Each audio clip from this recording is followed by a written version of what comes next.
Wene sazek jin li bajarê Amedê li parkekê de pêşengek awêneyan vekir. Wene saz navê pêşengeha xwe daniye Qeyrîna Bêdeng. Di pêşengeyê de nêzîkî çil berhemên ku di kargeha bazara Keda Jinê de bi teknîka ji kel û pelên kevnar ve guherandina hunerê hatin pêşkêşkirin. Pêşenge bi piştgiriya şaradariya navçeya peyasê û bi gerîndeya polîtikayên jinan ve hatiye organizekirin.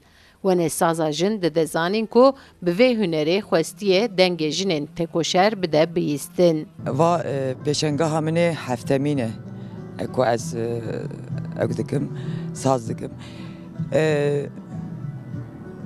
Li gelek ciyan yani li Amedê, li Malabadê yani gelek derê Kurdistanê min pêşengeh çêkiriye.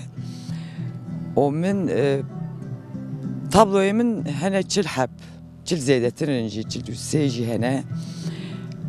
Berhemê min bi awakî yani tiştên tê avêtîn yani ji xwezayê ker û perê ku tên avêtin ku bi kêrî kesekî nayê ez wana berhev dikim û di hunera xwe de dîsa mafê jiyanê didim wa.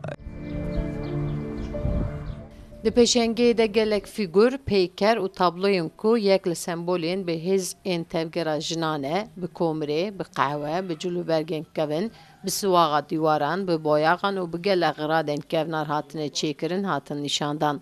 Gelek berhemên sûretên jinên kedkar û jinên Kurdistanê jî di pêşengeyê de balê kişand. Hilbêrnên jinan diwarê hunerî de divê pêşengeha ku di xwezayê de hatiye vekirin de mirov dikare hîs bike. Xwelî ez bikartînim, ez singer bikartînim, ez pembû bikartînim. Ez bêmiya heta ez pembûyê balgîvê xwe cilê kincê zarokê xwe ê ku ez ê bavêjim ez hunera xwe de dîsa didim ez jiyankirin, ez didim ez dibêm yanî va dîsa kêr tê tiştek nê avêtine. Vê awayî ez hunera xwe çê dikim yani ji tuneyî çê dikim aslında tuneyê jî ciyê min ê atölyeya min jî tune ez mala xwe ez tabloya xwe ez weneyê xwe ez saz dikim nexş dikim. Huner ji boî min yani beşekî tekoşîna te ye beşekî tekoşînê ye nasnama te ye dîroka te ye derdê te ye erdnîgariya te ye ez vîna dikarim bêjim. Yani tabloyu min derdê min dibêje. Biz daha çok mesela oyuncak.